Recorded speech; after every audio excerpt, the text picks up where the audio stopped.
Halo Sobat Indah, jumpa lagi di podcast Indago yang diselenggarakan oleh Balai Industri Kreatif Digital dan Kemasan Disperindak Provinsi Jawa Tengah. Gimana nih Sobat Indah kabarnya? Semoga selalu dalam keadaan sehat dan bahagia ya. Di episode kali ini kita akan membahas mengenai strategi marketing produk perdagangan luar negeri. Tentunya ini menjadi salah satu kegiatan yang dilaksanakan oleh bidang perdagangan luar negeri, Dinas Perindustrian dan Perdagangan Provinsi Jawa Tengah. Nah, pasti udah penasaran banget kan apa yang akan kita bahas? Langsung saja kita berkenalan dengan narasumber yang sudah hadir bersama kita. Ada Ibu Dwi Endah Lestari. Halo Ibu, apa kabar? Kabar baik, terima kasih Mbak Sasa. Perkenalkan, nama saya Dwi Endah Lestari. Kalau di kantor biasa dipanggil Bu Endah. Saya kebetulan ada di bidang perdagangan luar negeri. Lebih spesifik lagi pada seksi promosi dan kerjasama perdagangan luar negeri. Itu saja ya Mbak. Siap ya. Jadi ini memang kita sudah sangat menyesuaikan ya narasumber yang sudah hadir sesuai dengan materi yang kita akan bawakan nih, Bu. Nah, tadi kan dari bidang promosi perdagangan ya Bu ya, dalam negeri luar negeri, maaf. Nah, itu mungkin sebelum kita pembahasan ke pokok pembahasannya, mungkin bisa dijelaskan secara umum nih Bu, promosi dagang itu seperti apa sih Bu? Baik Mbak Sasa. Jadi kalau menurut pengalaman saya pada Dinas Disperindak ini, jadi promosi dagang itu, istilah promosi dagang itu sebenarnya ada di istilah pemerintahan. Tapi kalau kita lihat arti promosi sendiri atau pemasaran, baik yang diaplikasikan oleh baik perusahaan pemerintah maupun perusahaan swasta, itu mengacu pada pemasaran. Marketing ya Bu ya? Marketing bisa. Nah, jadi promosi itu adalah merupakan suatu kegiatan yang biasa dilakukan di setiap perusahaan yang dalam rangka untuk peningkatan perkembangan.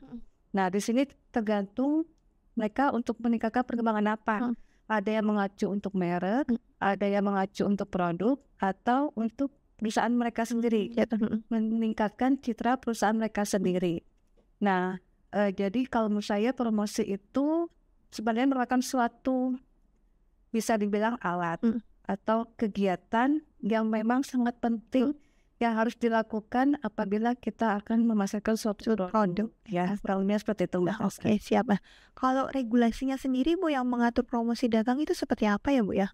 Sebenarnya sudah ada Mbak aturan atau kebijakan yang mengatur tentang promosi. Ini tercantum di dalam Undang-Undang Nomor 7 Tahun 2014 tentang perdagangan. Nah, di situ di dalam undang-undang itu tercantum kalau pengen kita lihat lebih spesifiknya lagi, itu ada di bab 11 di bagian kedua tentang promosi. Nah, jadi di undang-undang itu mengatur tentang promosi yang diaplikasikan oleh pemerintah.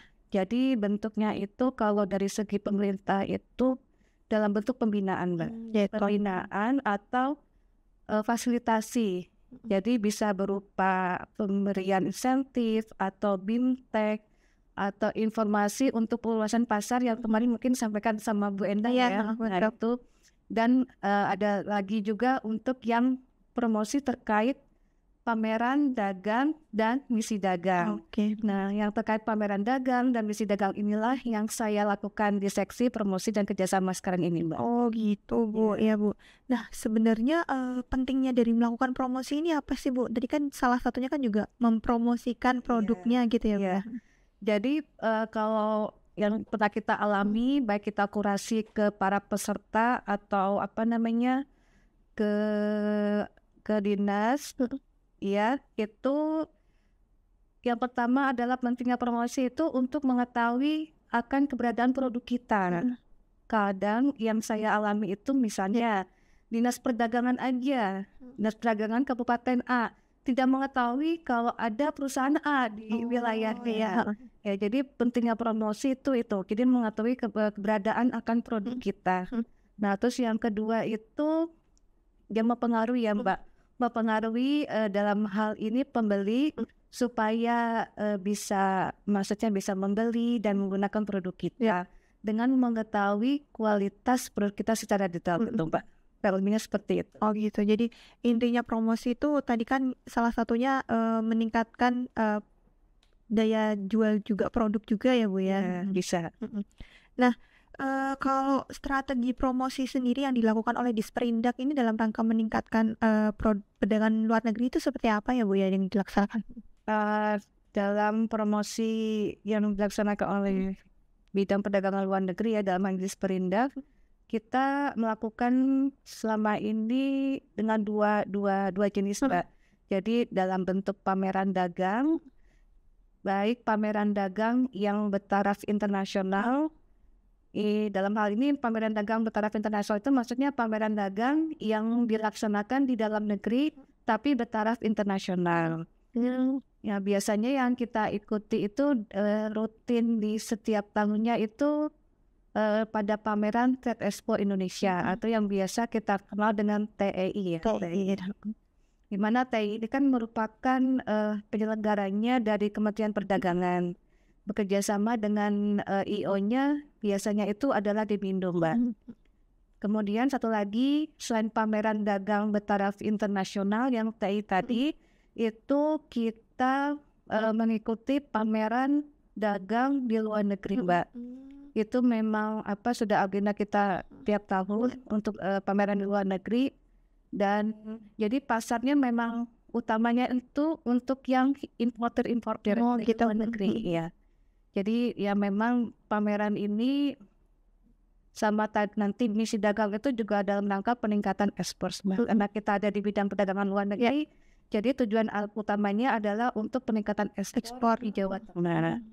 Nah, selain pameran dagang tadi, yang kedua adalah misi dagang, Mbak. Jadi misi dagang itu kalau pameran kan kita membawa produk ya. Nah, kalau misi dagang itu kita membawa pelaku usaha. Usaha untuk nanti kita temukan dengan importir atau buyer di negara tujuan kita. Gitu. Jadi mereka nanti bertemu secara langsung, kemudian bernegosiasi secara langsung. Ya sampai harapan kita sampai adanya transaksi antara mereka seperti itu. Jadi semacam kayak bisnis matching gitu ya Bu ya misi dagang? Kalau bisnis matching itu bisa Mbak, bisa.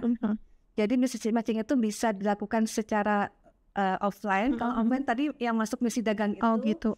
Atau bisnis matching yang secara online. Online juga ada. Jadi memang di seksi promosi dan kerjasama itu kita ada setiap tahunnya Mbak ada kegiatan bisnis matching.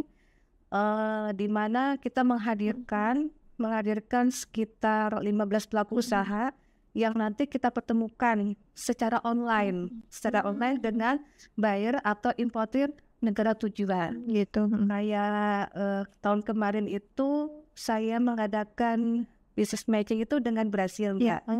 Jadi sebelum pelaksanaan business matching itu kan kita ngirim kompro tuh Mbak. Company profile atau katalog produk dari pelaku usaha yang akan hadir di business matching.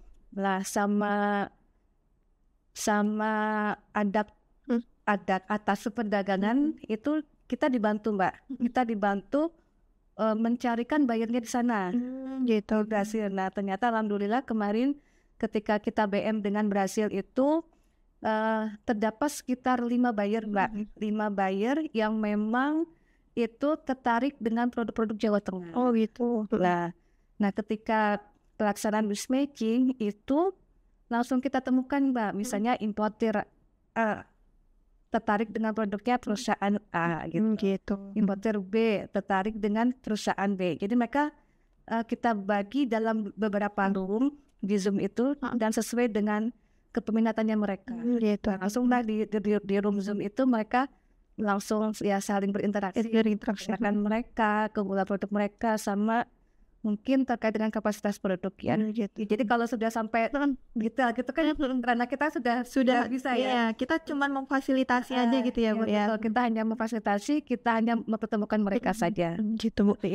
Nah, terkait misi dagang dan juga tadi bisnis matching itu kurasinya itu seperti apa sih Bu? Maksudnya para pedagang atau produsen ataupun perusahaan yang ingin melakukan ekspor itu dikurasinya seperti apa biasanya?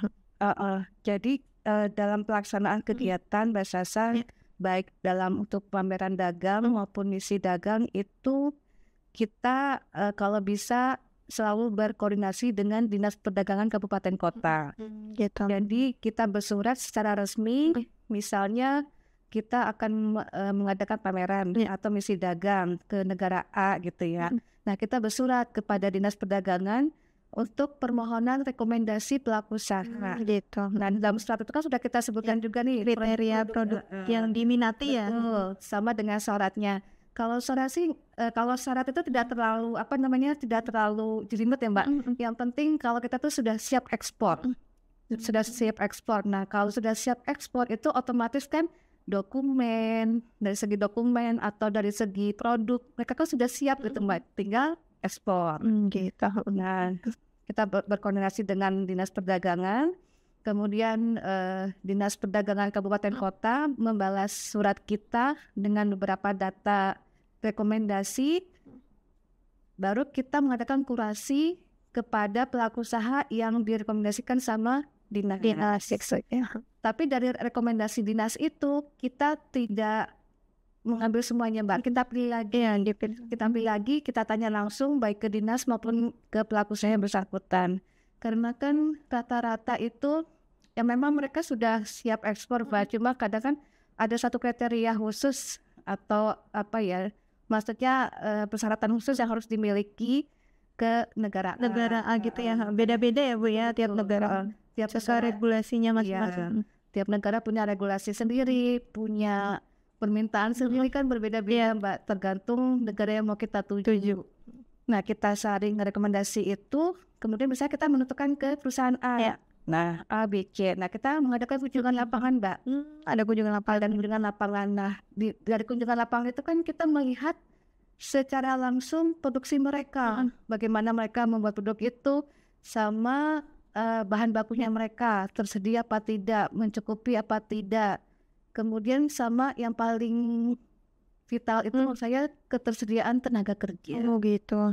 Ya, jadi jangan sampai nanti ketika mereka lolos kurasi misalnya dan ada buyer atau importer yang berminat dan importernya itu ternyata meminta dalam jumlah yang banyak dan mereka jangan sampai tidak bisa memenuhi. Iya benar. Karena kan pada intinya kalau kita bekerja sama dengan pihak luar negeri kan harus bisa memberikan suatu rasa kepuasan untuk pembeli ya, dimanapun kita berjualan kan pada intinya harus memberikan kepuasan pelanggan customer gitu ya kan. Betul, seperti itu.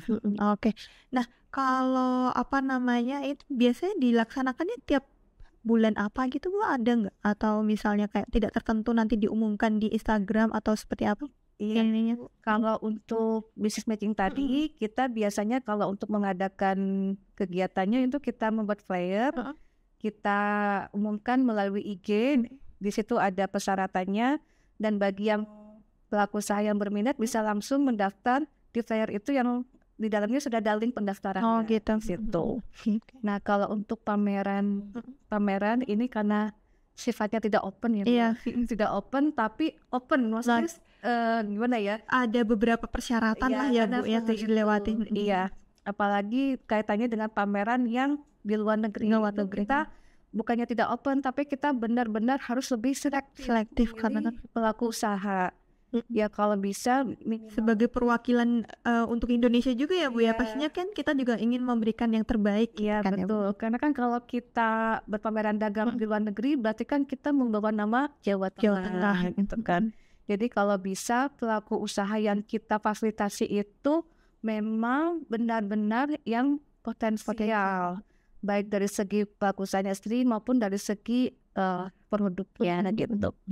Nah untuk pameran ini kita mungkin informasinya hanya ke Dinas Perdagangan Mbak. Jadi kita tahun ini misalnya sekarang ya Mbak tahun 2024 itu kita akan mengadakan maksudnya akan berpartisipasi pada pameran Trade Expo pada bulan Oktober.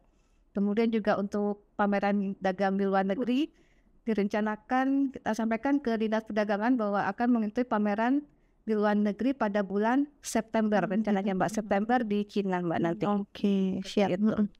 Menarik sekali ya Bu ya.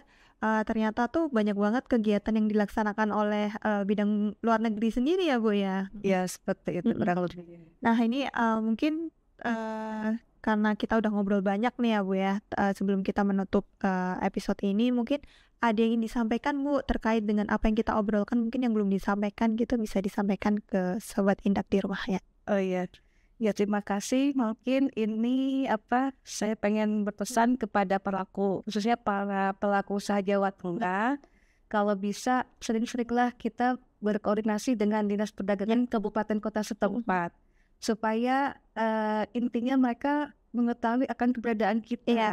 Kalau memang kita fokus ingin meningkatkan kapasitas produk kita, dan mungkin nanti dari dinas bisa merekomendasikan kita untuk ikut kegiatan yang dilaksanakan oleh Disperindak. Saja sih Mbak kurang-lebihnya. Terima kasih Bu. Jadi intinya tuh kita sebagai fasilitator untuk perusahaan atau masyarakat harus jemput bola ya Bu ya, Betul, aktif gitu ya Bu ya. Oke, Ya. siap. Baik, terima kasih Bu atas waktu yang sudah diberikan. Ya, sama-sama. Ya, sama-sama Bu. Terima kasih juga buat Sobat Indak yang sudah menonton sampai akhir episode ini. Jangan lupa buat like, subscribe, dan komen, dan juga aktifin lonceng Indago Jateng supaya bisa tahu ada info dan update menarik lainnya. Sekian, terima kasih. Sampai jumpa. Sampai jumpa.